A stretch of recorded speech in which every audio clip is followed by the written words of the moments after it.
റബ്ബറിന് 250 രൂപ താങ്ങുവില പ്രഖ്യാപിക്കണമെന്ന് കേരള കോൺഗ്രസിന്റെ കോതമംഗലം നിയോജകമണ്ഡലം കമ്മിറ്റി ആവശ്യപ്പെട്ടു. തദ്ദേശ സ്വയംഭരണ സ്ഥാപനങ്ങളിലേക്കുള്ള തെരഞ്ഞെടുപ്പിന് മുന്നോടിയായി കുടുംബസംഗമങ്ങൾ സംഘടിപ്പിക്കാൻ തീരുമാനിച്ചു. കേരള കോൺഗ്രസ് കോതമംഗലം നിയോജകമണ്ഡലം നേതൃസംഗമം മുൻ മന്ത്രി ടി.യു. കുരുവിള ഉദ്ഘാടനം ചെയ്തു.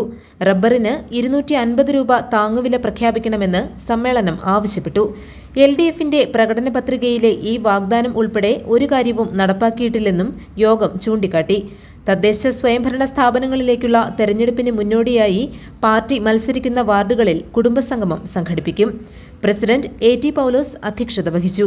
Shibu Thekkumpuram, Jomy Thekkekkara, CK Sathyan, Ranikutty George Ambatt, Biju Vettikuzha, Antony Oliyappuram, KM Eldhose, Johnny Pulinthadam, Jose Kavalamaykkal, Saji Thekkekkara തുടങ്ങിയവർ പ്രസംഗിച്ചു. GTV news Kothamangalam.